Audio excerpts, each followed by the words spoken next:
one. Jim Joyce, it's Wednesday. It's Here we are, man. 12, man. Season 12. That's right. We had a no big rest lift for the to season restless. 11. we got through season 11. So we did. if we run the numbers now, how many lives have we touched now with the shot of digital health? Oh God, you're gonna make me actually log in. Yeah, at least 20 a week.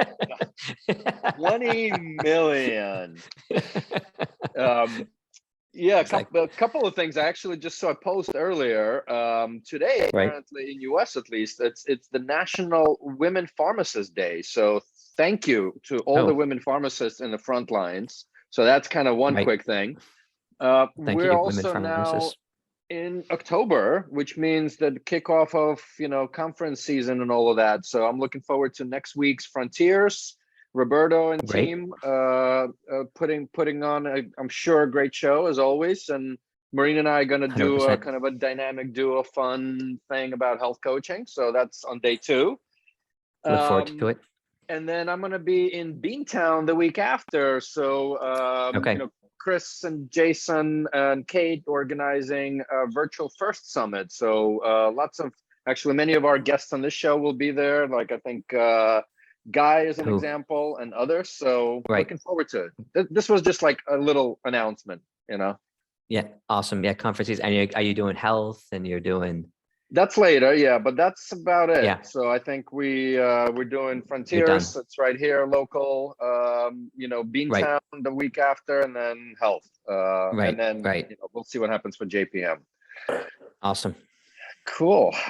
So we have an awesome guest. And I'm gonna let her in. She's just, it is 7:30 p.m. and I think Eirini. Let's see if she can hear us already. Let's see that energy boost. Come on, 3, 2, 1. Boom! Eirini. Hey guys, I thought you would catch me either drinking or just about correcting my sound. There you go. It is the shot of digital health. Marina and I already, as we're working, 18-hour days. We're just, in the evening, got to have the glass. So cheers. Eirini, cheers. Jim, Eirini, Nice to meet you. Pleasure to meet you, Jim. So he's pre-sold you in. He's pre-sold you in as the boost of energy that we like to give to our shot of digital health community. So with that, to live up to that expectation, I have to tell you, I'm heavily jet lagged, and I have a 1.5-year-old who is more jet lagged than me, which means he wakes up every 25 minutes, which means I haven't gotten any sleep for 48 hours. So my energy is probably. Listen, you know what? Jim and I usually suck the energy on Wednesdays from our guests, but maybe we'll give some back today. So here you go. Give a little bit. I am open. What's it like to have baby jet lag? Yeah. I don't know, but it sounds like crying every 20 minutes. I don't know what it feels like, but it does sound like a crying every 20 minutes. I think I've had baby jet lag before. I think I had it a couple of weeks ago. Did you cry for mama also? Definitely. Totally. Anyways. Before we go way deep into that one, let's step back. So welcome to the shot. You're kicking us off in season 12, by the way, just so you know. You're amazing. Our first episode of season 12. Don't worry, we go from season to season, week to week. So, but I hope I bring luck, guys. What can I say? Yes, exactly. But for our millions of viewers and listeners, take us through your life story, wherever you want to start, however you want to start. And Jim and I will rudely interrupt as always. That is so easy, right? It's just like, take us through your life story. Where do I start even? So I guess my name, right? Yeah, your name, your company. Location. Sure. I'm Eirini, and you find me right now in Berlin. But going back to my life story is that I was born in Greece, which is an amazing country to go on holidays, and the economy really needs your money. So please consider it for your next destination. Opa. And I was exactly. And I was born there, and I lived there until I was 16, and sort of then got very, very lucky to get a scholarship and go to an international school in Italy.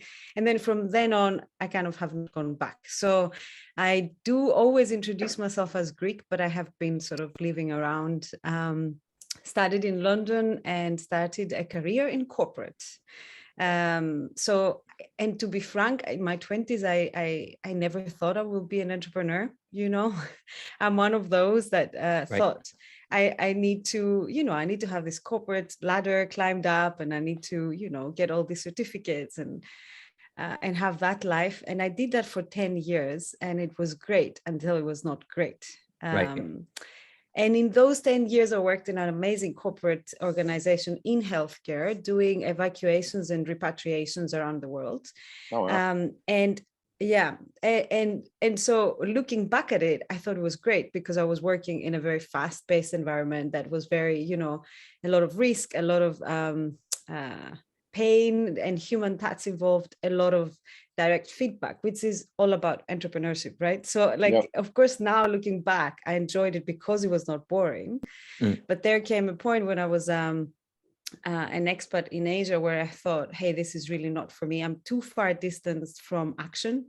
And I was kind of finishing my MBA, and then I decided I'll turn my life around. So what did I do? I got divorced, as you do. Okay. Don't make any. Don't make any suggestions to our wives. No. They're not listening. They never watch the show anyway, so don't worry, Jim.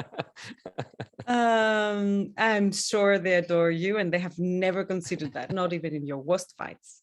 But no, I mean, I mention it because it plays a part into why I started even a company. So I moved back to Europe to sort of collect my pieces from that, and then decided to be single for some time, as you do. And in that journey, I stopped using the pill. And as a woman who had used the pill all throughout her 20s, getting divorced, being single, and not being on the pill, and realizing, oh, Jesus Christ, there's something happening down there. And actually, there's a time of the month where I'm really horny, and I never knew about this, and there's no one out there to help me out. Was a journey. The trigger. I would call it a trigger. I think this is a great word. I'm going to use it from now on. I'll take royalties. I'll take royalties. Thank you. I'll just say on stage, Eugene, I got off the pill and I realized I have a trigger. And then I'll take a pose and see what people think. Right. I'm holding back, Eugene, for the record. I'm holding back 10 jokes. I mean, we're meticulously unproduced, man. So what you see is what you get. But please bring them on. I love joking. So no, but joking apart, it's what was happening to me as a person, and then also as a woman in her 30s, in her early 30s at that time, I thought hey, what's happening here, and why did I know all of this, and what does it mean for me? And then of course this guy turned up who then ended up fathering my child and now putting him to bed. A German guy who was like, so what do we do for contraception? Let's figure it out. So. Well, listen, at least he asked. I'm sure there's many people that don't. Yeah, that's a very good point, actually. Yeah.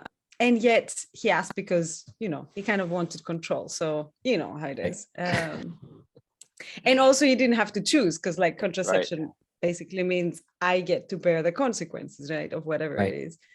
And I think it was the first time I found myself saying, sure, let's figure it out, but I am not taking hormones anymore. Kind of done with it, but I also don't want a child. And I went to my gynecologist in Greece at the time, who sort of said hey, who is this guy, by the way? I said, no, it's this new German guy. And then she said, well, we can trust him then. He's from the north. So we can use this. I know. This is a real truth. It's a good filter. Speaking about generalizations.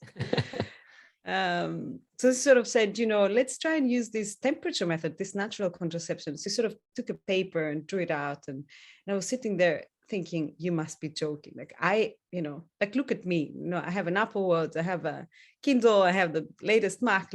I'm not going to believe some kind of bullshit like that. This is esoteric, and this is just old fashioned. I'm not going to sit there and write. And to cut the long story short, I did start trying it. And actually my partner was very supportive. And granted, we lived in different cities, so it was also very, very safe to try and figure it out. Because, because back then, like, I read all the books that were there, and there were almost no apps at the time, right? It was just really, really early on from digitizing. It was pen and paper, like this old thermometer you put in your mouth that goes beep, beep, beep, beep, beep, beep, and then it goes crazy in the middle of the night and also goes beep, beep, beep for no reason. So it's old school. And that's kind of 6 or 7 months into using this method, I thought, okay, this is great. And it's also bullshit. Like, we cannot be having electric cars and flying to the moon, and then the only non-hormonal method is either you pull out, so 77% of the times won't work, and then the rest it won't work, or I have to use these thermometers. Like, this is bullshit. Like, it has to be better. And that's kind of how I started looking into the area of natural contraception. That was a very short version. That's perfect. So let's rewind back, because before we get into the probably more interesting stuff, I actually want to touch on something you said, that and your face, you can even see your face turn. Like, after 10 years in corporate, I just stopped enjoying it. What was that trigger before the other triggers we talk about? There were a few turning points. I think the first one was really being an expat. It was an identity crisis for me. Think about this. I was the Southern girl in Europe working in the North in London. So, my profile was, the Southern girl kind of like building herself up to be successful. Right. And all of a sudden I was taken and put to Asia as the white boss. Managing a region. Right. And I was like, what is happening here? Who gave me all this power and for what? And what impact does this power have? Because ultimately, I can speak to the top management easier because I speak the language. But the people who have an impact, especially when it comes to a crisis organization, are the people that are on the ground, that are culturally sensitive, that they know how to get things done. So where are all these inequalities coming from, and what is my role in this, right? I'm careful when I say that, because I have a lot of friends who still live the expat lifestyle, and they're very happy with it. And I think it just felt not right for me. It just felt that that's not who I am. I wasn't happy in that identity, and I wasn't happy with the power I was given, and the impact that I was making, perhaps. So that was, and then, but I think 10 years is a good, like Eugene, how long did you last inside big companies? I mean, combined, no. Well, it's funny 6 because days. when I entered there, apparently there was, I don't know if literally bets, but like, people were saying like, how long will Eugene actually survive? Is it like 3 months, 6 months, or whatever? Like, And when you came to visit us, I was thinking like, what are you doing in those offices? Why aren't you down here with the startups? Like, I couldn't figure this out. But the good old collaborator, right? I was in pharma. I was exactly 10 years in pharma. So I was in the PBM for 10, but out of that 10, I also had a startup at the same time. I had an awesome boss, which we ended up selling, right? So it was tough. I mean, I'm not gonna lie, right? But and then the Bayer gig, and then in between was sort of my own, right? But yeah, I guess you have a right. There's like a 10-year circularity. That's what you mean, James? Well, maybe, I don't know, just like listening, because I was kind of 10, I felt like for me, like it was one of those things where you built up enough expertise, and in some ways, in different ways, you build up enough expertise, you understand what I was completely clueless for most of those 10 years, but I got to the end of it and I was like, all of a sudden people were, you realize you knew as much as, like, for me, I was quite young at that stage. So I was looking at the advice I was getting from top management. And I was like, oh, maybe that's not such a good idea. I hear you. I don't know, and back to that comment of, you're given power. It's not necessarily earned. And I'm not saying it was or was not, right? I mean, I'm just general, like it's, in general, I find mediocrity is okay. Right. kind of in the larger organizations. And again, I mean, there's brilliant, driven individuals all around the world, and large and small. But I also think about, the rotational component, right? I mean, corporate, you kind of follow a track. You go from one business unit to another function. I mean, look, we're all entrepreneurs here, right? Like, how do we hire somebody in here? Like, well, there's no HR department. We just got to figure this shit out in like 2 days, right? Like, or whatever, right? Yeah. You get that rotation in like a month that you would probably get in 3 years somewhere else. In a few years, yeah. I hear you, and I agree partly. I think for me, I still had people who were giving interesting advice. Also, the nature of the work was really fast, right? And at the same time, I had understood, or I wasn't aware, I think fully, but I had understood what I was good at within the organization, which was to be an expert and then to teach other people and to solve problems. And basically, this person you can put when there's a crisis and be like, yeah, I'm available, I'll do it, I'm there. Which is very entrepreneurial looking back. Totally. But that was not necessarily what was giving me fire to continue. And to not make everything seem rosy, the reason why I had the guts to then quit was because I met this amazing friend at a wedding totally randomly, who told me, hey, I'm involved in this startup and I'm doing this and that. And I was like, oh my God, this sounds so interesting. How can I help? And, I started doing that on the side. And then I saw that actually what really I get a kick out is learning continuously, not being the expert in teaching, but actually learning. So I think that helped. So when I heard your story, Eugene, having a startup at the same time sort of gives you the comparison, right? Yeah. And, again, I think you got to be all in. Frankly, having a bit of money on the bank account makes it easier. Right. Yeah, because no one mentions this, but this is the one 100%. blessing that corporate gives you. Like 100%. It's all about runways, right? Because now I have none, so the hashtag startup life, right? It's great having some money in the bank. Speaking of, maybe take us a little bit, right? Because I know, when we met years ago in that collaborator in Berlin, there were, I'll say, slight pivots. I think the overall, picture of what and the vision, what you were trying to do is the same. Devices are very hard, from manufacturing. I mean, you got another device entrepreneur right here.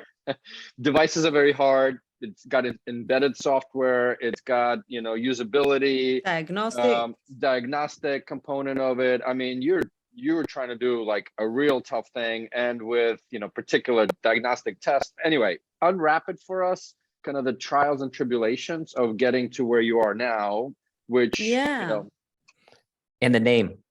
Yes, sure. And the name of the company. name is Inne, and it comes from innehalten, which actually means taking a moment to pause, pause and look inside. And it's the reverse of taking a fast pill and kind of like muting everything. So going back at the original part, in this search of what can we do to bring actually deep technology into female health, what I found in the early months of not thinking of a startup, but looking at the problem areas, was really that we need a way to monitor hormones daily and easily. Not temperature, not an app where you observe your symptoms. All of these are nice, but actually hormones, because hormones is the one thing that changes across a woman's lives. For getting pregnant, avoiding perimenopause, menopause, the whole thing. So if we want to create a data set that is meaningful, and by the way, ignored from research for a very long time, because we are excluded from research, or we were until recently as women, that's what is going to add value. So that was the thesis, and that's how we started. And it was very clear in the first few months that it was going to be a saliva test, because saliva is easier than blood, easier than urine from a user perspective, right? Because I was always focusing on what women will find easier, what would be the, what barriers I need to overcome. So super clear it was going to be saliva, super clear it was going to be hormones and not a byproduct, that needed to be correlated. did some research that hormones in saliva exist. They have already been correlated with blood, but there was not a diagnostic fast test, kind of like a COVID test for salivary hormones at the time. Okay. And the first vision was to have a panel of 4 hormones and a little reader and everything sent to an app with an algorithm, etc. And as you enter the real world, you realize that you need to MVP, and an MVP in diagnostic and hardware means cutting down on hormones. So we started with it's a thermometer. It's a thermometer. thermometer. No! I'm kidding. Can you imagine? That would be the ultimate, like. Well, your device sort of looks like one-ish, kind what? of ish. You're gonna make me go. I what? just went to the. Okay, no, do it. Bring it. Show it off. My device looks. I am gonna stand up and show you that my device does not look like a thermometer. Thank you very much. Right. Awesome. I love it. Let's do it. Let's see it. We do it? Okay. Wait. Yeah. Jim and I are just gonna shoot the shit. You're gonna. We'll stay. You're gonna hear my son crying, but hold on. That's all good. I think there might have been a trigger there. A trigger. I think that was a trigger. I definitely think that was a trigger. So it's a saliva sample that's measuring a panel of hormones. Yeah, I'm just looking at the. Now you tell me how this is looking like a thermometer. Oh wait, what is this then? Aha! That's the saliva test, and it's not like a thermometer at all. No, it's not. It's Thank you. All right. It's kind of like it. Did you have the pixie sticks? Remember the pixie sticks? No, I do. In America, we had the candy. We had the candy that was the pixie sticks. Interesting. But it is a saliva test. I don't know if you can say it. And it measures progesterone, and soon we're going to have cortisol on it. And you basically collect, and then very, very smartly, without having to do it like a COVID test where you have a buffer and a drop, you click. Oh, wow. And that's how the sample is extracted and cleaned. And then you have a little hardware device. Can you still see it? Yeah. And it's collecting it locally. You don't need to send it in. You don't need to do anything. Not at all. Wow. So it's all done with what we call them. You haven't seen me for some years, huh? So you do. No, exactly. I had no idea. Amazing. And now I see how my son has started. Look at all these like finger. Yeah. And so that is going to your phone or your Bluetooth or just a Wi-Fi. It's got Wi-Fi and Bluetooth, so it goes to your phone. If you're at home and you have connected to Wi-Fi, it goes by Wi-Fi. Right. Or if you're in a hotel and you don't want to connect the Wi-Fi because it's not secure, it connects via Bluetooth. And you get a little notification. Now it's telling me like, hey, it's outside your measuring window, because it's like the evening woman. Like, what are you doing? Because right. And so it sends your data and it builds your hormonal curve. And now it's like, why did you take me out? I don't get it. Right. And so this is a daily test, and it's locally collected, and it is a lateral flow test similar to a COVID test for progesterone, but it is such small changes that you do need an optical reader for the interpretation, right? Okay. Yeah. Amazing. And so I guess the first pivot was focus on one hormone, get this one done, figure out, because I mean, in this test, there was a lot of figuring out. I mean, Eugene, you found us when we're still like, we didn't have a working test, but there was, saliva flow figuring out, collector and delivery, because we didn't want to have the user do things. So, this looks very simple and it looks like it should have always been this way, but it's not this way anywhere else. So until you invented it, you open. You know what I'm saying? So there was all these things to figure out, right? Plus getting the reader done, plus the certification and the app and the algorithm. So there was a lot of things. So with, And so where are you at right now? Or do we have them in research yet? Or are we're selling for the last 2 years. We're selling in Europe. We're selling Austria, Germany, basically the DACH region, a little bit to the Swiss, but they charge us a lot of import tax, so we don't like to sell to them. But what did happen though is that COVID hit us really hard, because it was just as we were launching. And we had a lot of like raw materials stuck in China, because we produce in Europe, but we have some of this material stuck there. Right. it was the first time we're using these factors. We didn't know if anything was going to happen. Right. We didn't want to sell too much and not be able to. And then one thing that did happen was our contraceptive study. So we had arranged to do a contraceptive study with an organization totally outside ours for, you know, having it studied separately, was postponed during COVID because it was just nothing was up and running. Right. So we launched as a fertility track, so to get pregnant and to understand your cycle. Yep. And our study is still ongoing, finishing end of this year. So it will only, the contraceptive will only launch next year. So that was a big blow to what I wanted to achieve as a founder straight away. And also, you know, kind of like what attracts interest from investors, right? That was definitely... And how have, so you were like, how have you, like, how's the investment raising environment for you? Are you, you know, because you've got a lot to build, you've got hardware, you've got research, you know, and in software. Europe.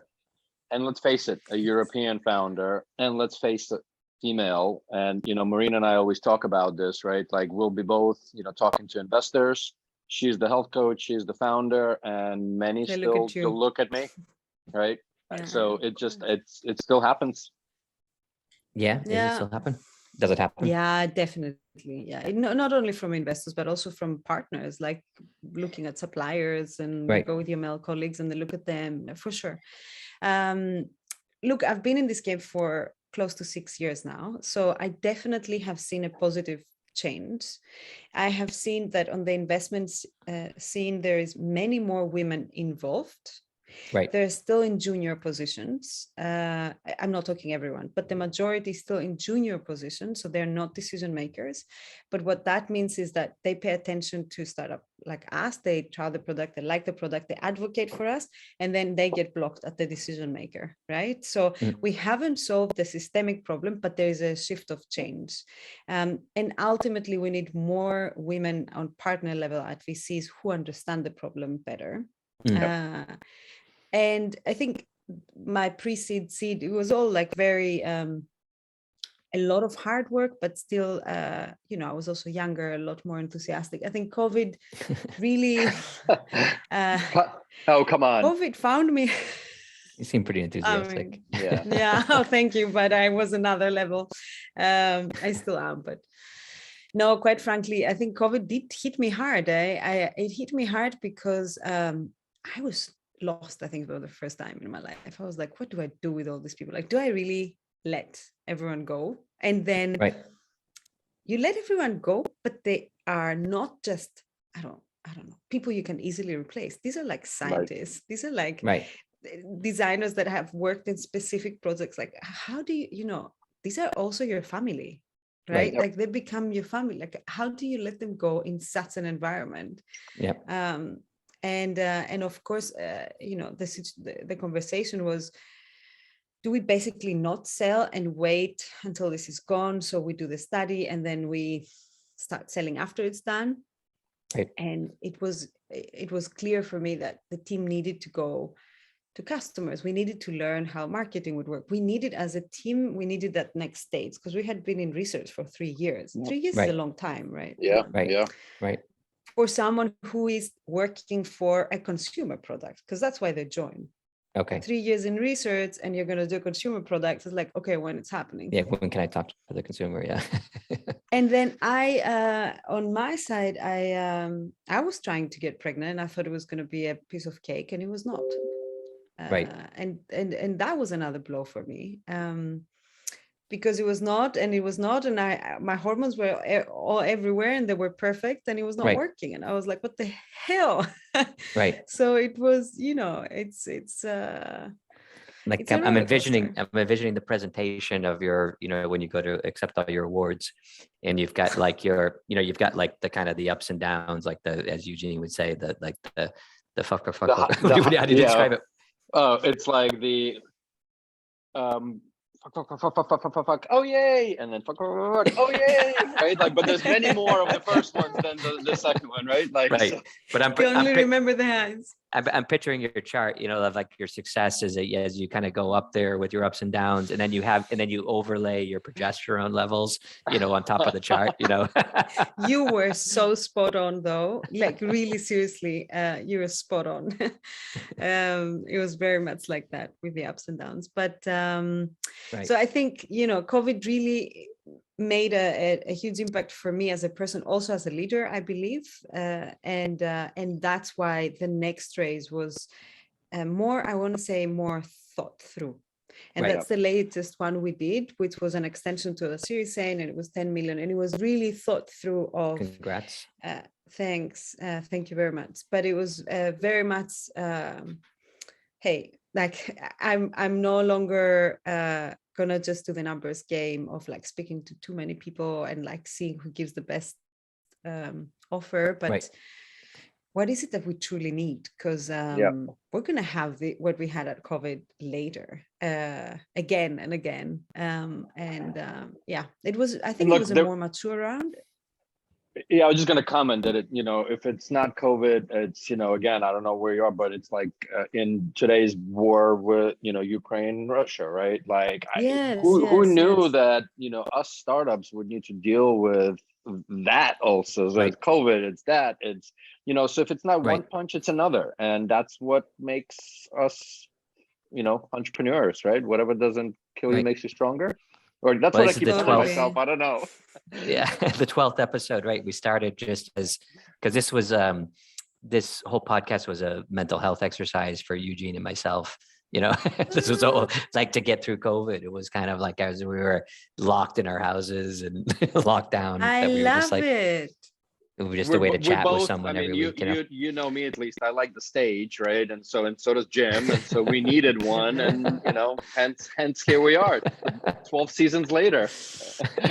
It's an invitation to your living room more than a stage, so I really appreciate that. Yeah, yes, it makes a lot of sense. Yeah. I mean, Go ahead, sir. No, please, you go ahead. No, I was just going to ask. So you got through that. So you had to kind of like readjust and then go back in and do the Series A extension. It sounds like a pretty meaningful one. And so what's happening now?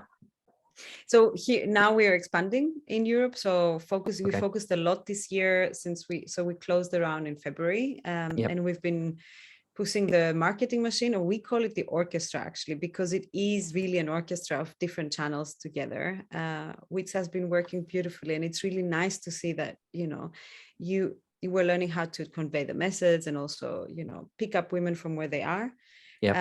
Dealing with a lot of production issues, because as Eugene said, if it's not COVID, it's going to be production issues around the world and prices going up and scarcity of raw materials, right? Innovation, so cortisol is another test that we're adding on. And then we got a lot of customer feedback about things that they like and things that they hate. And one of the things that they hate is that we use plastic and disposable parts. And now you guys know about diagnostics, right? And you know that it is really impossible to use anything else because it needs to be medical grade material. But it's not good enough for consumer tech. And the fact that we use much less than, let's say a pregnancy test is not good enough. So we really had to push ourselves for that. So we are working on a version 2.0, which is close to 80% less plastic and then only bioplastic. And that's like try to push it to the edge. Okay, wow, interesting. Yeah, really trying to minimize this as much as possible, because I mean we are talking to people who care about it. Bless you. Right. Thank you. Or you could put a health beacon in, and we could recover the plastic for you. That's our product. Yes and no. Yeah, nice. Let's talk. Actually, why not? Let's talk. Cheers to that. And then another thing we've done is we partnered through our lead investor of the last round, which is a corporate investor, which is DSM Venturing. They introduced us to one of their children companies, if you like, which is in the US, and they do a specific line of products or vitamins for perimenopause. So we collaborated with them and we launched a perimenopausal version of our product in the US under a different brand. So it's the Phenology in a mini lab that just launched this summer in the US. And what's your take like in the consumer? So consumer in Europe and then now consumer in the US. What have you learned? It's so hard. Yes and It's yes. so hard. It's so hard, and it takes time. I think what I've learned is it takes time, and what I can say now that the orchestra has started to work for some time repeatedly, right? So not 1 week or a month, but repeatedly. And by work, I mean really good CAC, repeatable channels, right? Yeah. Is that you really need to have the funds and the patience to stick with it, because once you really understand consumer marketing and direct to consumer well, then maybe you can go to B2B2C or to B2B, but trying to do both at once, I mean, maybe other people can do it, but I really don't think it's and I mean, I think people do it because it also crossed my mind as a backup, but honestly, like if you asked me a year and a half ago, I would be like, oh my God, this is so hard. And now I see that bearing with it a year and a half, now I can see the fruits of it, right? Okay, congrats. That's great. Yeah, I mean, look, Jim, right? You've gone B2B, and then you have a great partner on the B2C side, right? Like again, there's always a time and a place for it, and applying it to the learnings. And again, right, direct consumer is stages, right? So if we think of the crossing the chasm, you have the innovators, the early majority, the late majority, and each of these stages needs its own learning. So the fact that we are doing well, we're still at the early majority. We haven't even crossed the chasm. There's a whole new learning to happen there. So I'm not, I'm not naive in any way. But I also have to recognize that if I stop here and look back, like, damn, it was hard, but it was good that we stuck with it, right? Yeah. Well, and you get this intimate relationship with the patients, like the feedback that you're getting. It's as a result of, if you were going through some channel partner, you might have missed all that opportunities to improve the product and lean in on certain aspects, right? Yeah, definitely. Hard, but women but are allowed rewarding. to tell you what they don't like. Women are allowed. Yeah. They'll definitely tell you. Oh, we know. So on that note, because I'd love to keep digging in, but we're sort of approaching our kind of magic time. I thought it was a whole hour. Well, we block it off because we want to just kind of stay and have a drink afterwards. But we realized that actually the shorter the episodes, the more people get through it. So we try to kind of keep it. But with that, I mean, we can keep going. Tim Ferriss does it for 2.5 hours, right? Though I never listen to the full episodes. But Jim, why don't we go to your famous last question? Okay, so picture yourself. You're just completing your presentation of you're accepting your award from that Italian university that you went to, the International University of School, and they're celebrating you as one of their most successful alumni, and you've completely revolutionized how contraception works for women. So you got your chart and you're showing your progesterone and your study and everything else, and everyone's applauding you. But there's one person in the audience, and it's this dynamic, Greek-born, emergency healthcare, corporately trained executive, and she just looks at you and she just goes, I'm going to mispronounce your name, Eirini, right? Eirini, and she looks at you and she goes, oh my gosh. She's like, I have to talk to you. I am about to launch a new device that is going to take contraception to a whole nother level. When you look at that young version of yourself, and by the way, I'm pregnant. And she says, she says, what's your one piece of advice for that young version of yourself? Take that trip, take that holiday, drink that beer, take that exercise, say yes to that date, because everything is going to work out. The funding round will happen, the product will get done. Just have trust and just take care of yourself, have me time, and just take care of yourself. Say yes to things. Yeah. Love it. Self-care and saying yes. And saying yes. Love it. That's that. On that note. on that note, thank you for making the time, even though you're jet lagged and your 1.5-year-old is jet lagged. Always a pleasure, always so much energy. And to all of our listeners and viewers, subscribe, pass it on. See you next week. Thank you, guys. See you next